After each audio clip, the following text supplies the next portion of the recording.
안녕하십니까, 트레이더 K 인사드리겠습니다. 엔캠 장전 대응 영상으로 찾아뵙고 있는데, 어제 같은 경우에 5.8% 정도 오르면서 종가가 마감을 해줬고, 최고가인 19만 4,900원 부근에서 저항을 받고 내려와서 종가를 주차를 해놓은 상황이에요. 제가 어제 영상에서도 말씀드렸다시피 우리가 이런 분봉 흐름으로 봤을 때는 지지 저항 구간을 좀 말씀드리면서, 오버행 이슈 때문에 장 초반에는 급락이 나올 수도 있다라고 제가 분명하게 어제 영상에서 짚어드렸고, 요런 구간에서 다시 한번 올라타서 안정이 되는 모습을 살펴보면서 우리가 매수 타점을 잡아가야 된다라고 좀 짚어드렸습니다. 그래서 엔캠이 이렇게 일봉상 봤을 때 신고가로 계속 치고 올라가는 영역에서 우리가 목표가를 어떻게 설정해 나갈 수 있을지 알아보는 시간을 좀 가질 수 있도록 하고요. 그리고 만약에 내가 매수를 아직 하지 못했다라고 하면 신규 매수 타점을 어디서 잡을 수 있을지 눌리는 구간, 신규 매수 구간, 아니면 추가 매수 구간 알아보는 시간을 가질 건데, 시작하기에 앞서서 구독과 좋아요 꼭 한 번씩만 좀 부탁드리겠습니다. 자, 지금 엔캠 최근의 흐름을 놓고 보면 계속적인 상승이, 시원한 상승이 나오고 있는 상황인데, 지금 이렇게 양봉으로 많이 겹쳐져 있긴 한데 갭 하락하고 상승, 하락하고 상승해서 실질적으로는 시원한 오버슈팅이 나오고 있지 않은 상황이에요. 근데 여러분들 말씀드렸다시피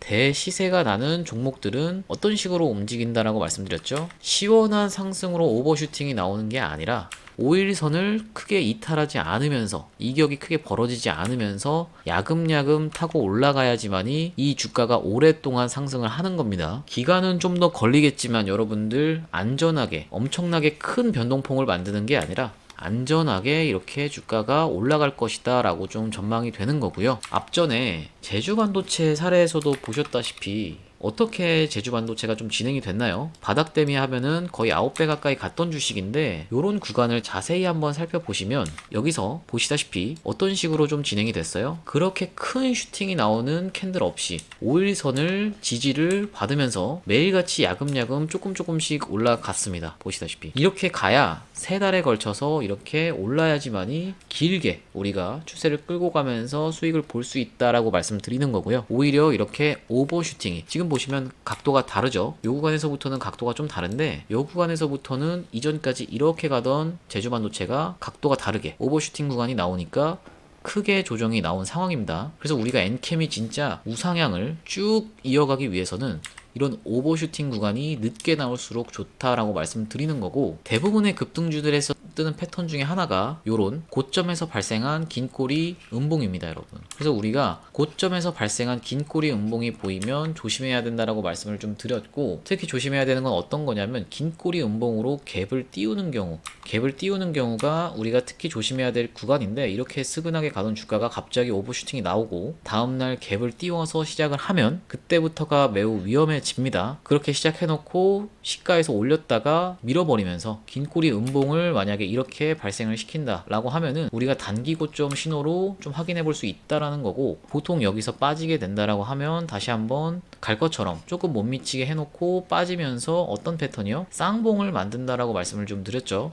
요런 구간에서 우리가 가장 조심해야 된다. 그러면서 이동평균선 21선과 61선에서의 지지 여부를 살펴봐야 된다라고 말씀드렸습니다. 왜 이렇게 말씀드리냐면, 에코프로도 마찬가지로 우리가 유사한 사례를 좀 볼 수 있는데, 요 구간을 놓고 보시면 에코프로는 워낙 시가총액이 큰 종목이다 보니까 갭이 뜨고 발생하진 않았지만, 여기서 보시면 긴 꼬리 음봉이 발생을 했죠. 꼬리가 굉장히 긴 음봉이 발생하고 나서 이렇게 올랐다가 쌍봉을 찍고 다시 한번 갈 것처럼 여기서 이런 식으로 주가가 일자로 가는 형태를 좀 보여주는데, 이렇게 놓고 보시면 요 전고점 부근에서 마치 매물을 소화하는 척 해놓고 흘러내리기 시작했습니다. 그래서 이런 구간이 우리가 이동평균선을 여러 번씩 터치하면서 깨는 구간이 21선을, 이런 구간이 위험하다라고 말씀드리는 거고, 한번 반등이 나오더라도 이제는 그 이동평균선 21선과 61선이 그 전에는 지지를 받던 선이었는데 지금 이 구간에서 보시면 저항을 받고 있는 게 좀 확인이 되실 겁니다. 그래서 엔캠 같은 경우는 지금 오르고 있는 이슈가 전해액 관련한 이슈로 지금 시장에서는 받아들이고 있는데, 전해액 관련해서 오르는 종목이 아니라 단독 호재가 있는 종목으로 제가 좀 말씀을 드렸고, 이 단독 호재가 어떤 내용의 기사가 나오는지를 우리가 관찰을 하면서 당분간은 수익을 즐기시면서 계속적으로 상승을 끌고 가시면 되겠다라고 말씀을 좀 드렸습니다. 아직까지는 오버슈팅이 나오지도 않았고 윗꼬리가 긴 음봉이 발생하지도 않았으니까, 그래서 엔캠을 제가 반복적으로 매도 타점, 매수 타점, 매도 타점, 매수 타점, 그리고 다시 한번 이 구간에서 매도하고 여기서 다시 매수를 했는데, 대응방을 통해서 지속적으로 안내를 좀 드리고 있어요. 한번 살펴보시면은 이날 이렇게 음봉이 떨어졌던 날이 언제라고 말씀드렸죠? 1월 19일입니다. 장중에 갑자기 28% 가까이, 고가 대비하면 거의 28% 가까이 밀어버린 날이 1월 19일인데 대응방을 통해서 안내를 한번 드렸고, 한번 같이 살펴보시면 여기 보시다시피 1월 19일 확인이 좀 되시죠? 쭉 내려보시면 저희가 시초가 단타 종목도 좀 안내를 드리고 있는데, 어디 좀 말씀드렸어요? 엔캠 고점 신호가 발생했으니까 2분의 1 매도하겠다, 이렇게 좀 안내를 언제 드렸냐면은 1시 19분 1시 19분 1월 19일에 제가 대응방을 통해서 안내를 좀 드렸습니다. 상단에 1월 19일 좀 확인이 되시죠? 차트로 놓고 가서 보면 언제가 1월 19일이냐면 요렇게 장중에 급락이 나온 구간이 1월 19일입니다, 여러분. 하단에 확인이 좀 되실 거고, 제가 요 구간이 언제예요? 1시 19분. 요 구간에서 이렇게 1시 19분에 안내를 한번 드렸다라는 얘기고요. 여기다 마우스를 올려서 놓고 보시면은 1시 19분에 여기서 이런 급락을 좀 피해 드렸는데, 이후에는 다시 한번 매수 매도를 진행을 좀 했습니다. 어떤 구간에서 진행을 했냐면, 여기서 보시면 요런 구간에서도 사서 수익 보고 나오고, 다시 한번 여기서 잡아서 우리가 여기까지 끌고 왔을 때 이 구간에서 한번 매도하고 다시 한번 매수를 해서 여기까지 또 끌고 오고 있는데, 26일 것부터 제가 좀 보여드리면, 보시다시피 1월 26일 날 최저가가 107,000원이었죠. 제가 요거를 정확하게 대응방에서 안내를 좀 드렸는데, 1월 26일로 한번 가보시면 상단에 보시다시피 여기가 1월 26일입니다. 쭉 내려보시면 엔캠을 제가 동시호가 시간에서 안내를 좀 드렸고, 동시호가가 만약에 갭 하락으로 시초가가 마이너스로 시작하면 잡아볼 생각이고, 매수가를 얼마로 좀 드렸어요? 11만원. 매수가를 11만원으로 엔캠 비중의 절반, 아까 전에 절반을 팔았으니까 우리가 절반을 또 들어가시자라고 말씀을 드렸던 거고, 요 구간에서 1월 26일 날 11만원에 이 구간에서 체결이 돼서 여기까지 쭉 끌고 왔는데, 어디요? 요 구간에서 우리가 한번 오버행 이슈 때문에 다음날 오버행 이슈가 있으니까 우리가 한번 매도하고 다시 한번 사자. 왜냐면 오버행이 발생했을 때 HLB처럼 한 2주 가까이가 길 수가 있어요. 그렇기 때문에 우리가 뭐 그렇게 많은 물량은 아니었지만 한번 우리가 일단 매도해놓고 이 구간에서 다시 한번 매수를 하시자라고 말씀을 좀 드렸었고, 그래서 제가 언제요? 2월 2일로 한번 가보시면 2월 2일 제가 뭐라고 말씀드렸냐면은 엔캠 오버행 이슈로 절반 매도하겠습니다라고 제가 10시 15분에 좀 보내드렸습니다. 여기 지금 보이시죠? 이게 가장 최고가가 10시 10분에 있었던 캔들이었고, 요게 10시 15분 캔들이었는데, 제가 요거를 매도를 좀 안내 드리면서 어느 정도의 조정을 좀 피해 드렸다라는 겁니다. 이 구간에서 매도해서 이렇게까지 흘렀다가 다시 한번 조금 반등이 나온 상황, 이런 하락 정도 살짝 피해 놓고, 왜냐면 다음날 급락이 나올 수가 있으니까 피해 놓고 우리가 이렇게 다시 한번 이런 구간에서 중요한 자리를 깼다가 회복하는 흐름을 보고 사도 안 늦는다라고 좀 말씀을 드렸는데요. 이 부분까지 좀 같이 살펴보시면, 어제죠, 2월 5일 날 어떤 식으로 좀 진행이 됐냐면은, 저희가 시초가 종목도 진행을 하고 있는데, 여기 보시면 엔캠 매수 구간이 어디에요? 17만 7천원 이하 확대를 해서 좀 보내드리겠습니다. 17만 7천원 이하로 9시 15분에 좀 보내드렸는데, 차트에서 한번 확인해 보시면 17만 7천원, 이게 지금 보시면 17만 6,800원이니까 대략적으로 이 가격에서 9시 15분에 세 번째 캔들이죠. 우리가 요 이하로 매수하실 수 있도록, 여기서 보시다시피 제가 얼마로요? 요때 요 캔들에서 안내를 한번 드렸다라는 얘기고, 요렇게 놓고 봤을 때는 어쨌든 체결이 안 되신 분들은 없을 거예요. 올라타는 흐름을 보면서 우리가 매수를 해보자라고 말씀을 좀 드렸던 구간이고, 그래서 요 구간에서 요렇게 이 구간 그리고 이 구간에 걸쳐서 체결이 되셨을 거다라고 좀 말씀을 드리는 겁니다. 제가 발바닥 각질에서 잡을 수는 없으니까 여러분 복사뼈 정도에서 잡았다라고 생각을 해주시면 될 것 같은데, 이렇게 해서 저희가 타점 안내를 좀 드리고 있고, 이런 구간에서 체결이 되셨을 텐데, 오늘 잡으신 분들도 보시다시피 여기서부터 여기까지 올라갔다라고 하면 대략적으로 몇 퍼센트 정도 수익 구간이죠? 8% 정도 수익 구간이네요. 요 정도 8% 정도 수익 구간을 누리고 계신다라는 말씀이고, 이렇게 대응방 통해서 계속적으로 엔캠 매수 매도 타점 공유받고 싶으신 분들은 상단에 보이시는 번호 010-4674 9671번으로 엔캠이라고 보내주시면 제가 한 분 한 분 확인하고 장 전에 빠르게 입장 도와드린 다음에 장 시작 후에는 우리가 같이 대응해 나갈 수 있도록 하겠습니다. 일단 엔캠 얘기로 좀 돌아와서, 엔캠이 지금 신고가의 영역에서 앞전에 있었던 13만 6천 원 구간까지 있었던 저항을 한 번에 돌파하는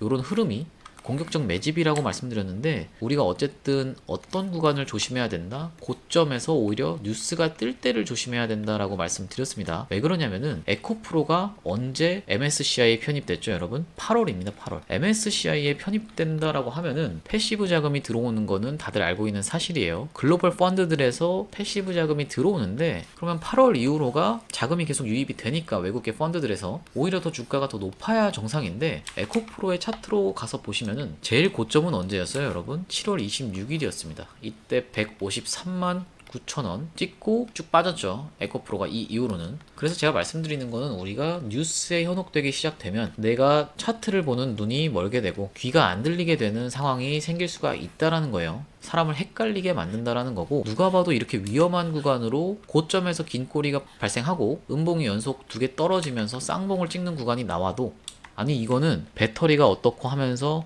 K배터리가 최고고 이러면서 뉴스를 계속 맹신하게 되면, 우리가 이런 구간에서 싸다고 들어가면 어떻게 된다고 말씀드렸죠? 이렇게 큰 하락을, 거의 이 구간에서 들어갔으면 거의 3분의 1 토막이 좀 났다라고 말씀을 드리는 건데, 이런 큰 하락을 피하지 못할 수가 있다, 이렇게 좀 말씀을 드렸던 거고요. 그렇기 때문에 엔캠 어쨌든지 간에 우리가 내가 뉴스를 토대로 이게 더 갈 뉴스인지, 그리고 차트 패턴이 어떻게 보면은 이게 오버슈팅 구간인지 아니면은 이게 무난하게 올라가는 구간인지 판단하기가 어려우신 분들은 상단에 보이시는 번호로 4674-9671번으로 엔캠이라고 보내주시면 제가 한 분 한 분 확인하고 입장 도와드릴 수 있도록 하고요. 어쨌든 엔캠이 우리가 많이 오른 주식은 맞지만 아직 8배에서 10배 정도 오른 주식은 아니에요. 이게 무슨 말이냐면은, 시장에서 8배에서 10배 정도 오른 주식, 바닥 대비해서 오른 주식은 보내줘야 될 주식이다, 이런 얘기가 좀 있는데, 엔캠은 지금 단기적으로 오른 게 몇 프로 정도 올랐나요? 월봉으로 놓고 봤을 땐 바닥 대비하면은 대략적으로 270% 정도 오른 주식이기 때문에 계속적으로 주가를 핸들링하면서 올라갈 거다라고 저는 전망을 하고 있는 상황이고, 어쨌든 우리가 이런 엔캠을 정리하는 날이 오게 되면 슬슬 다른 종목으로 출발하기 이전에 특이점이 관찰되는 종목으로 갈아탈 건데, 그게 무슨 말이냐면은, 지금 초전도체 관련해서 신성델타테크 정말 많이 오른 주식입니다. 이게 월봉입니다, 여러분. 월봉인데 얼마나 올랐어요? 바닥 대비하면 이 종목이야말로 얼마나 올랐나요? 여기 대비하면 대략적으로 800% 가까이 오른 게 좀 확인이 되실 거예요. 요 구간에서 보시면 800% 가까이가 오른 주식인데, 요런 종목을 우리가 바닥에서 특이점을 관찰하고 들어갈 수 있다라고 하면 얼마나 좋을까, 이런 생각을 여러분들이 한 번쯤은 해보셨을 겁니다. 쭉 끌고 가더라도 어쨌든 내 평단가 위협하지 않는 상황에서 쭉 끌고 가면서 긴 시간 동안, 몇 개월 정도 걸리겠죠, 이런 대세 상승이 나오려면. 하지만 내가 이런 긴 시간 동안 주식을 들고 가면서 이렇게 시원한 흐름을 만들어줄 수 있는 종목이, 특이점이 관찰되는 지점이 있다라고 하면 여러분들은 잡아 가시겠죠. 그래서 제가 엔캠을 지금 매도하시라고 말씀드리는 게 아니라, 엔캠을 우리가 정리하게 되는 날이 오면 슬슬 신성 델타테크 같은 종목을 가져가야 되는데, 왜 제가 신성 델타테크랑 비교를 해서 말씀드리냐면은, 차트가 이렇게 흐르던 입장에서 특이점이 관찰되고 대세 상승 이전에 이런 구간에서 잡을 수 있는 종목을 제가 지금 좀 발견을 했습니다. 매집주로 이걸 들고 가게 될 건데, 저희 구독자님들 구독 좋아요 눌러주시고 요 매집주 받아가시라고 좀 말씀을 드리는 거고, 요 종목이 신성 델타테크랑 연관지어서 제가 설명을 드리는 이유가, 초전도체, 무슨 초전도체? 사온 초전도체 관련주가 신성 델타테크인데, 작년에도 기억하시겠지만 초전도체랑 밀접하게 연관이 되어 있는 게 양자 컴퓨터입니다, 여러분. 양자 컴퓨터이기 때문에 우리가 양자 컴퓨터 관련주 중에 차트에서 뭔가 특이점이 발견되는 종목이 이런 대세 상승이 나올 수 있다라고 말씀을 드리는 거고, 요런 특이점, 거래량이 들어오면서 요런 특이점이 발견되는 구간에서 우리가 한번 모아가는 구간으로 사부작 모으면서 엔캠 수익 실현하는 돈으로 조금씩 우리가 들어가서 대세 상승을 먹을 수 있는 종목을 제가 안내를 드리겠다라는 말씀이고요. 그 종목이 뭐냐면 바로 요 종목인데, 상장된 이래로 삼각수렴의 형태로 차트가 진행되다가 최근 고점을 연결한 요런 삼각수렴의 상단 부분을 최근 돌파한 후에 눌러주는 흐름으로, 그러면서 이동평균선의 지지를 받고 있는 게 확인이 되실 거고요. 그리고 수급적인 측면에서도 보시면 바로 이 부분에서 우리가 프로그램의 순매수가 좀 확인이 되신다라고 말씀드리는 건데, 프로그램 같은 경우는 아시다시피 외국인과 기관이 프로그램을 이용하여 매수하는 주체이기 때문에 이 구간에서 우리가 외국인과 기관의 집중적인 매수세가 확인된다라는 말씀이고요. 최근 양자 쪽 관련한 기사가 초전도체와 맞물려서 나오고 있는 간격이 짧아지고 있는 상황인데 아직 시장에서 별다른 주목을 받으면서 큰 상승이 나오지 않은 종목으로 저희가 저점에서 특이점을 발견하고 잡아갈 수 있는 종목으로 제가 이 종목을 선정했다라고 말씀을 드리는 건데, 작년 시장을 기억하시는 분들은 양자 컴퓨터와 초전도체가 밀접한 테마 연관성을 가지고 있다는 걸 기억하실 텐데, 왜 그러냐면 상온 초전도체가 개발이 된다라고 하면 그걸 양자 컴퓨터에 활용을 해서 우리가 양자 컴퓨터도 개발할 수 있기 때문에 두 테마가 같이 가는 것은 작년에 보셨을 겁니다. 그래서 우리가 초전도체 관련주인 신성 델타테크가 연일 신고가를 찍고 있는 상황에서 양자 컴퓨터 관련주로 우리가 종목을 매집해 나가야 된다. 어떤 종목으로? 특이점이 바닥에서 발견되고 나서 대세 상승이 시작하기 전에, 우리가 이 전에 이런 구간에서 잡아가야지만이 이런 대세 상승을 수익을 크게 볼 수 있다라고 좀 말씀을 드리는 건데요. 아시다시피 이런 테마로 시장에서 본격적인 주목을 받기 시작하면 신성 델타테크처럼 큰 대세 상승이 나올 수 있다라는 말씀이고, 차트에서도 보시다시피 삼각 수렴의 형태로, 수렴이라고 하면 우리가 이렇게 점점 변동폭을 줄여가면서 힘을 응축하는 기간이다 라고 말씀을 드리는 건데, 기간 자체가 굉장히 길었기 때문에 우리가 상승 파동이 나올 때 크게 슈팅이 나오면서 긴 구간에서의 목표가를 우리가 잡아갈 수 있다 라고 좀 말씀을 드리는 겁니다. 이 종목 받아가고 싶으신 분들은 상단에 보이시는 번호 010-4674에 9671번으로 매집이라고 보내주시면 제가 매수가, 매도가, 목표 기간 적어서 한 분 한 분 안내를 좀 드리도록 하고요. 이 구간을 확대해 놓고 보시면 양봉으로 올려치는 구간들, 이런 구간들에서 거래량이 들어온 흔적은 확인이 되는데 이후로 거래량이 나간 흔적이 없다. 이건 무슨 말이냐면 긴 기간에 걸쳐 세력이 매집을 끝내놨다라는 얘기고요. 우리가 이런 구간에서도 보시면 올려칠 때 이렇게 대량의 거래량을 터뜨렸는데 충분히 이 구간이 고점으로 판단될 수 있음에도 불구하고 보시면 요 거래량에 비해서 나간 흔적이 없다라고 말씀을 드리는 겁니다. 그리고 이 주식이 1000만 주 정도가 유통 주식수인데 바닥에서 거래량을 회전시킨 게 4번 정도가 2000만 주 이상을 회전을 시키면서 철저한 매집 구간으로 우리가 이런 구간을 체크할 수 있다라고 말씀을 드리는 겁니다. 최근 돌파하고 눌러주는 흐름에서 양자 컴퓨팅 관련해서 우리가 초전도체와 엮여서 테마를 형성하면서 본격적으로 슈팅이 나오기 이전에 프로그램을 이용한 외인과 기관의 매수세를 확인해놓고 우리가 기사를 체크해가면서 슈팅 이전에 매집해놓고 들고 갈 종목으로 이 종목을 선정했고 300% 이상으로 보고 들고 갈 건데, 나중에 이미 이렇게 슈팅이 나온 이후로 고점에서 따라붙는 매매가 지겹다라고 하시는 분들은 이렇게 흘러가던 주가에서 특이점이 발견되고 첫 상승 이전에 미리 저점에서 잡아가실 수 있는 종목으로 손절은 짧게 수익은 길게 가져가실 수 있다라는 말씀이고요. 지금까지 매집주로 진행한 종목들은 대시세가 나오기 이전에 저점에서 잡아서 큰 수익이 항상 나와줬기 때문에 제가 자신있게 좀 추천을 드리는 거고요. 이 종목 받아가고 싶으신 분들은 상단에 보이시는 번호 010-4674에 9671번으로 매집이라고 두 글자 적어서 보내주시면 제가 한 분 한 분 확인하고 이 종목 보내드릴 수 있도록 하겠습니다. 오늘 분석 영상 시청해주셔서 감사하고요. 구독, 좋아요 한 번씩만 좀 부탁드리겠습니다. 감사합니다.